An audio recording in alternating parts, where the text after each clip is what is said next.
people of the world, the one and only Snoop And D-O-double-G. you know if I answer,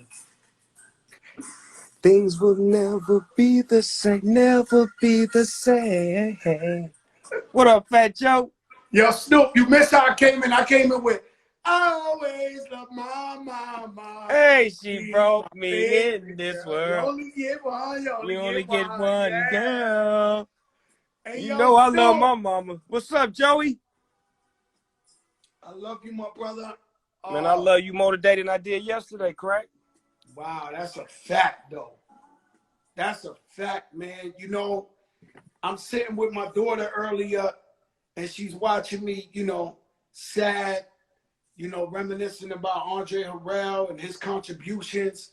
And I'm looking at my daughter, looking at me, and I said, man, 20 years from now, my daughter's going to look back and tell her friends when she's 30 years old, she's going to be like, yo, I watched my father's whole generation die on Instagram during this Corona thing. I mean, it feels like every day, Little Richard, a greater and greater and greater and greater person dies every day, Snoop. Yeah, man, but that's the beauty of life, that you know that there is death at the end of life, and there's always a rebirth at the end of death. And something always comes out of death that's beautiful. And as sad as it is, it's always been like that since the beginning of time. And we just got to celebrate the life that they lived and the beauty that they brought and the joy that they brought and the lessons that they left. Andre Harrell was such a great person. Just if you knew him, if you knew his energy, anytime you was around him, he was a information guru. He loved to give you information on who you were and where you were trying to go, just because he had so much wisdom. I love being around him. I love being a sponge to all of the game that he gave me, in the way that he was always loving towards me, even when the East and the West Coast wasn't seeing eye to eye. Me and him always seeing eye to eye. Yeah, man, because I know I seen Pac was rocking out with Jodeci. Pac at the prime of the beef. However you want it. Like Pac was rocking out with Jodeci. That was Uptown right there. Man, Uptown was a part of our youth, man. Like from Teddy Riley to Heavy D to Father MC, Jodeci, Mary J. Blige, Redhead Kingpin, Guy, to everything that they put out, it affected us on the West Coast. You got to know that. Like their music was like dialogue for us. It was like either certain moments that was triumphant for us in the streets or in school or just in life in general. So Uptown Records is to be heralded as one of the greatest fucking labels ever created. By far. I'm going to tell you a secret that, I never really discussed publicly, but, this is maybe a Joker moment. When Biggie was working on his album, I used to go to the studio. They had the Chronic album was the blueprint to the sound of Bad Boy and to the making of Biggie's album. They would listen to it first for like an hour or two, then they start cooking up. Who was y'all blueprint when y'all were making music like Doggy Style and the Chronic album? That's crazy that you say that, because Biggie called me to the studio when they was working on his second record, and he played me a particular record that made me feel like he did what you said.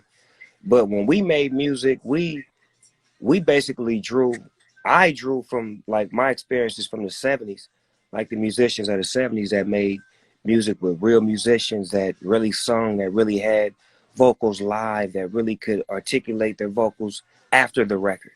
So I was inspired by a lot of great musicians that made great records. If it was a Marvin Gaye or Teddy Pendergrass, Al Green, Curtis Mayfield, that's the music I listened to. And I felt like I was that type of artist in the studio.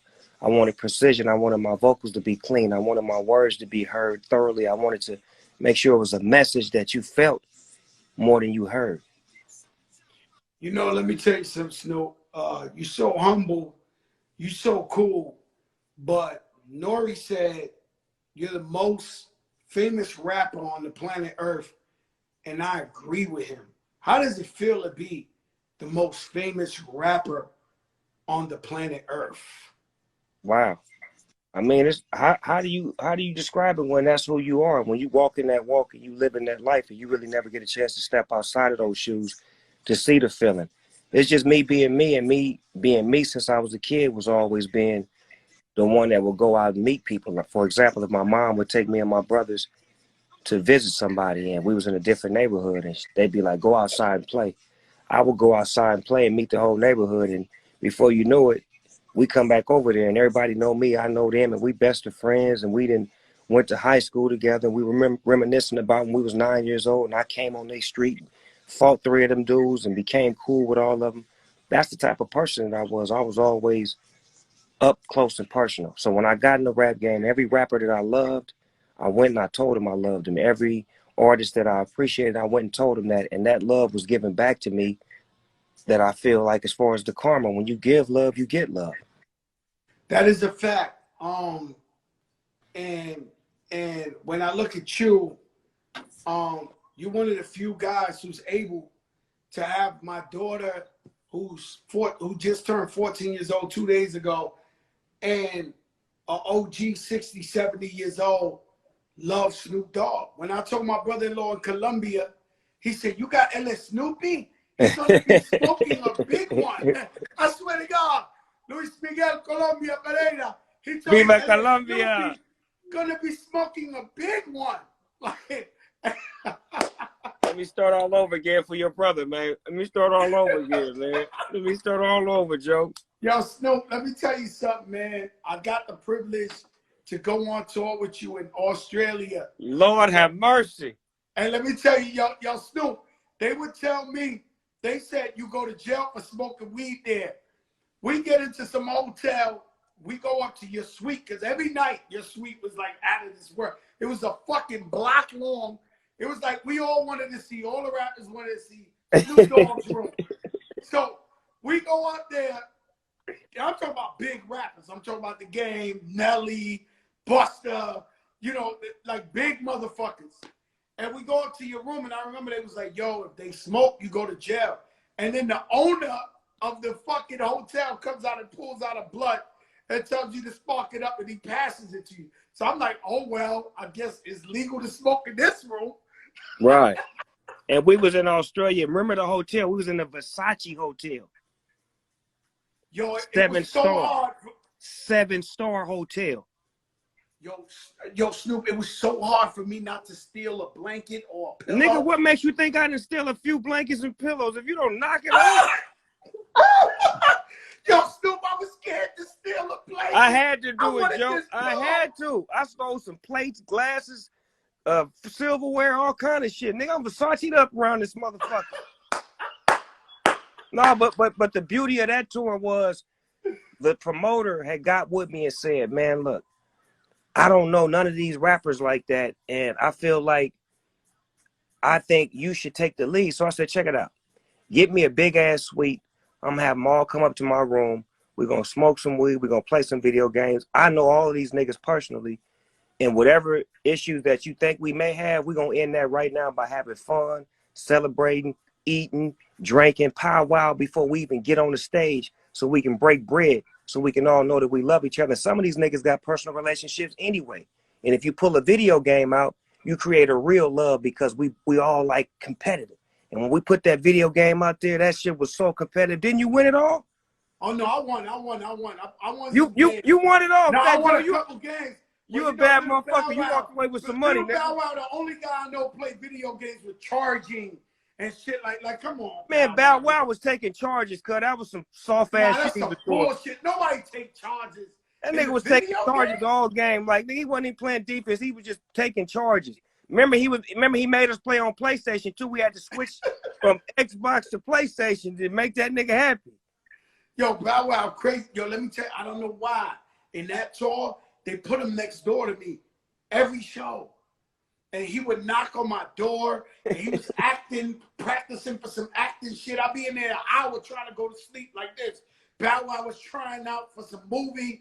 But look at now, he did it, Joe. He did it. Look, he did it though, right? No, he did it. From there to there. But you know what that shit was like? It was like we was all a family, and we was all brothers, and he was like the baby brother. Because remember, Nelly used to always pull him to the side and talk to him and try to give him advice. And then Nelly was such a gambler. This nigga be gambling like crazy. Then he won one night. The nigga won like $15,000. He came back in my room and gave me and my wife like $7,000. was like, here, man, take the 7 racks and woo wop boo bop. And me and my wife had a lovely time that night. I couldn't believe it. I'll tell you all the time how she put up with 30 guys in a room, everybody smoking blunts all times of night, and you was like, yo, Joe, she been doing this since I started day one. That's my ace. That's my ace cone boom. My wife is my backbone. She been with all of the G shit. She been around me and all of my niggas. She know who I am, what I am. That's why she's the only one. You dig? Right. That's right. The boss lady. The Please boss believe lady. it. Now. The boss lady. Let me Shout tell out you to something, Snoop. DJ Eric B in the motherfucking house. Shout My out OG. Eric B. I love you, Eric B. Eric B been having a tough time. He lost his daughter. I don't even know what that's like. Erica, one of his best friends, rap from Brooklyn. We just saw this Verzuz battle.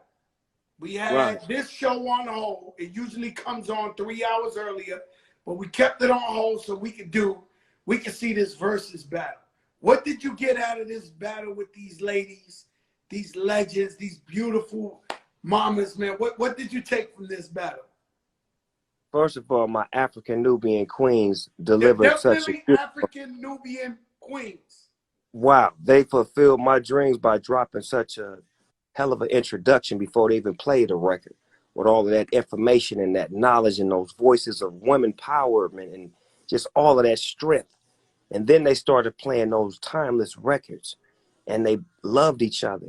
And Erykah Badu's hot record was written by Jill Scott, and she didn't even know her. And just the love that they had, just saying sisters love each other instead of fighting each other and downgrading each other, but giving each other love. That was the highlight for me, to see the love that they had for each other and how the music that they made us all love them that much more. It was timeless.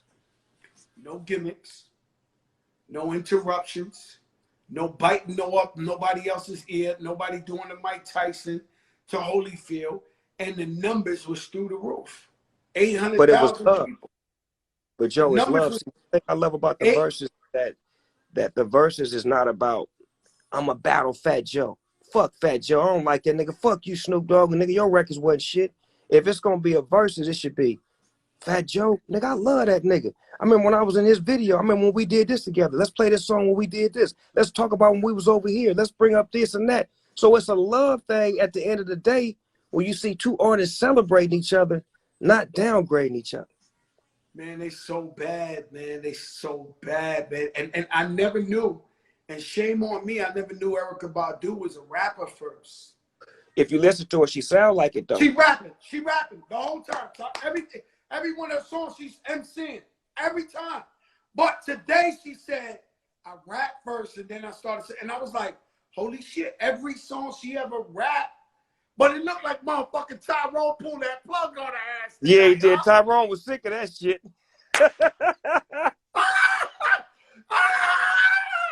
One time for the guys. But yo, Tyrone in this motherfucker. Yo, Tyrone said, fuck that, man. I'm tired of you shit. You shit on me in every quiet storm across the world. Fuck that, man. Tyrone had that shit. He pulled the plug, man. He pulled that. He threw water on the plug. Yo, Snoop, I was bugging. I said, yo, this is unbelievable. This shit turned off. Man, it was beautiful. This shit, you know, I had Puffy here. Puffy came. He said he called me the Puerto Rican Oprah Jopra, right? Right. Because I was asking him that shit, and he said here that he would celebration against Dr. Dre. I don't think that's Dr. Dre's lane. Like, that's not his vehicle. You know, certain people are built for the octagon that can present it and deliver it and do all of those things that come along with it. He got the hits. That ain't the question. He got the catalog that can go up against anybody. But it's as far as like the comfort zone of being able to deliver it, to speak on it, to give those experiences of when you made those records, what it meant to you. I don't know if that's Cuz vehicle, being a close friend to him. I don't see him being that outgoing and that active on Instagram like that to actually crossed that line the way Puff has always been that guy that's up close and personal with his fans and can give you that and carry the load and throw the best fucking parties the world ever seen in life, on Instagram, everywhere he go. So that's the only thing that I think that may cripple the event. And I was speaking to Swizz about it. Like maybe if you throw Snoop Dogg in the ring first, that may make him want to, you understand me? Yeah, Snoop Dogg, who the fuck gonna go against Snoop Dogg? I heard 50 Cent talking that shit. You know what I'm saying? He like, yo, I think I should go up against Snoop. That's You know what I'm saying? Is my nigga though. That's my guy. You know. No. We love 50 Cent. But Snoop Dogg? I don't know. I mean, who on the level of Snoop Dogg? It's hard for me to say because I look at everybody as equals. I don't look at nobody as less than me. Yeah, So you the biggest rapper in the world. Like who the fuck, like really honestly, like who can honestly go up against Snoop Dogg? Only talking about 20 rounds. That's just 20 bullets, you know what I'm saying, that you got based off your catalog. Bum, ba-dum, bum, bum, ba-dum, bum, ba-dum, bum, bum, ba-dum, well, if you ask me, if you ask me, when I first came in the rap game, Ice Cube was the king of the West Coast, right?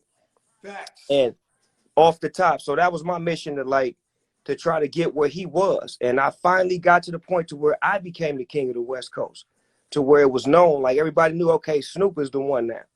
So looking across the bridge, it was the East Coast that was always the number one to me, that I was always looking to try to get at. And when I came in the game, the number one East Coast nigga, it was not one. It was a variety of them. And then Biggie started to make a rise, but Nas was on the rise with him. So it was like, it was never like who was the one.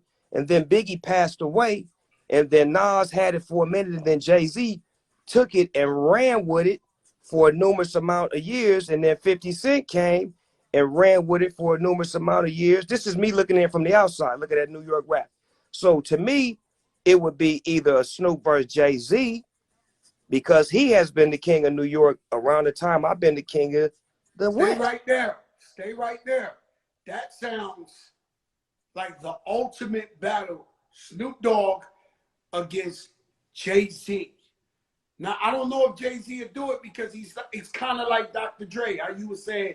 Right. You know, Jay-Z, we love him, but Jay-Z, introvert, quiet, you know what I mean? But Snoop Dogg, Jay-Z.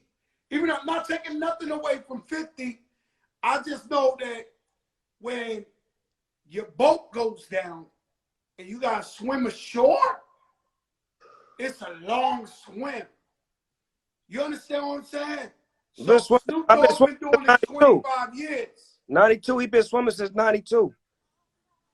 And he just had a number one hit last year, Smile Bitch with Lil Duval. You see what I'm saying? And I got it right now with Banda MS that's blowing up on the Latin charts right now.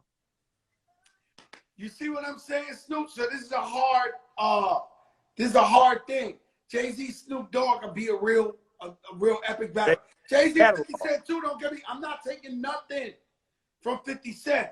I'm just saying once you get to like that 15th song, like run me 5 songs you're gonna play off Rick. Off of Snoop Dogg? Snoop Dogg, 5 songs off the beginning. And I'm gonna play the first one, Deep Cover. Deep Cover, Snoop Dogg. Take it from there. Give me 4 more off the first 4. G-Thing. Drop it like it's hot. Yo, Snoop, that ain't fair, man. This Gin and juice. Yeah. Gin and juice. Yo. Then I'm gonna tone it down. I'm gonna tone it down a little bit. Sensual seduction. Sexual seduction. Yeah, look, you do the fly. Yo, Snoop, man, you're not fair for nobody, to be honest with you, man.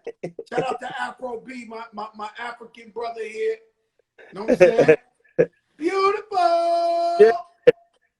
Yo, hey, Pharrell taught me how to talk to women on that song. I didn't know how to talk to women till Pharrell showed me how on that Beautiful record. That's real shit. Like I used to always Cause just be you was like, like, bitches ain't shit but yeah, hoes and you know tricks. that Pharrell was like, man, women love you, man. You gotta be able to, make your penmanship, give them some love. Don't you love your wife? Don't you love your mother? Don't you? He started breaking me down like that to where it was like my pen had to write about me loving a beautiful woman as opposed to me downgrading a woman. Let me tell you something. You had me disrespecting women for a long time, Snoop Dogg. Like I Don't blame thought, that like, shit on me, Joe. Don't blame that shit nah. on I me. thought the fly shit. Shout out to Hitmaker. Uh, I thought like we had to just shit. You know what I'm saying? I had a record called "This Is for the Hoes." That was a Snoop Dogg inspired tune right there. You know? Hey, yo, Snoop, the way I promoted this is I had you in the deep cover video where you turned around and you said, hey, yo, Big Pun, I see you got a snitch in your camp.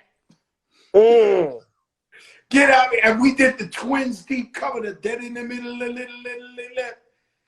Man, Snoop. Man, when you did that for us, man, shout out to Chris Robinson. You shot that in your garage. Yeah. You know how big that was for, East Coast, West Coast tension? But Do you Joe, how many times have we met before that? Me and you? Yeah. We met maybe 2 times before that. Right. So it was solidified. La Familia. La Familia, man. That was that.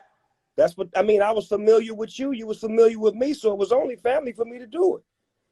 Yeah, man. That was beautiful, man. And I was trying to break the stereotype back then because remember it was real hard for East and West to do shit. And I was like one of them niggas. I was like, fuck that. I love the niggas over there. I'm finna go do that with him. I'm finna go fuck with him. I'm finna go fuck with him and fuck what y'all niggas think.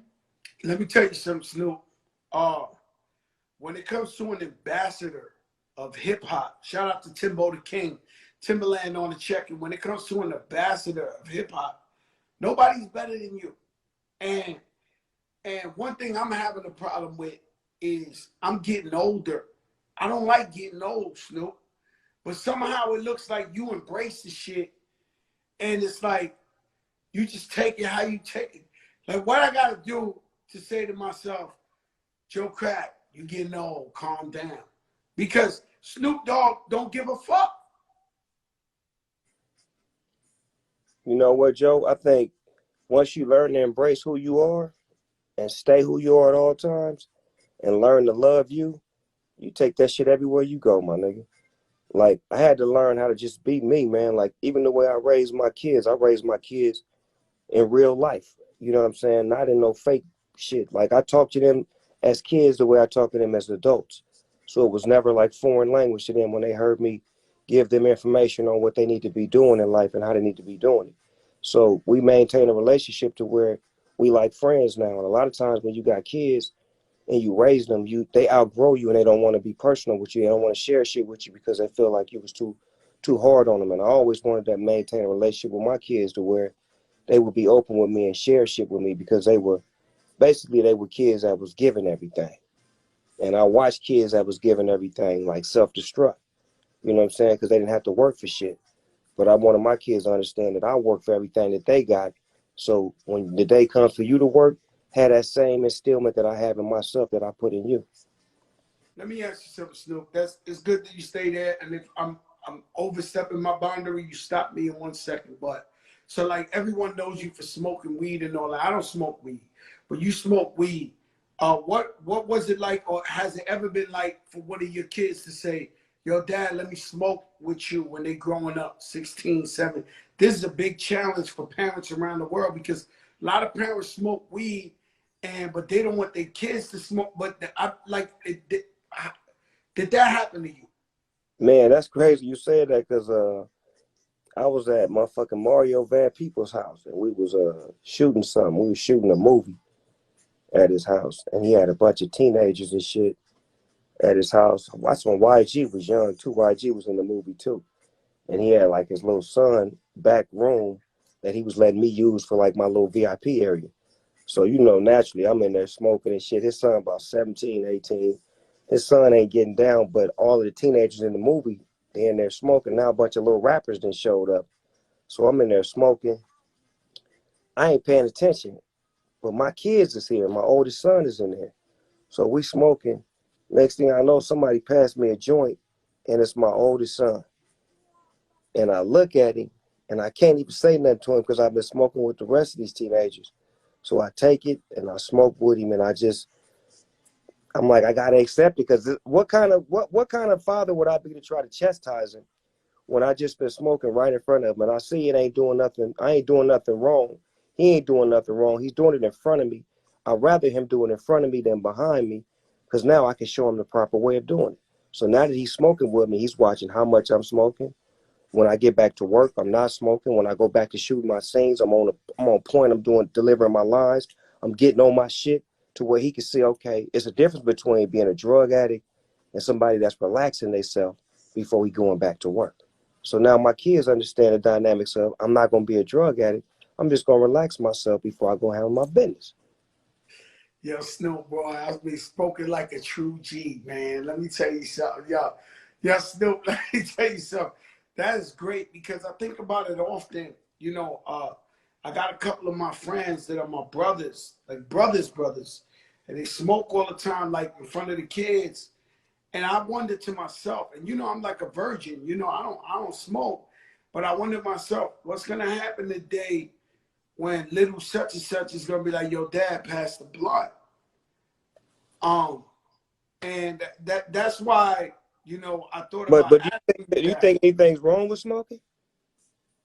Me personally, Yeah. I don't think nothing wrong. It can't be nothing wrong. What happened to me is I smoked one time, Snoop, and I ran out the crib butt naked, middle of the night. Fat Joe the rapper.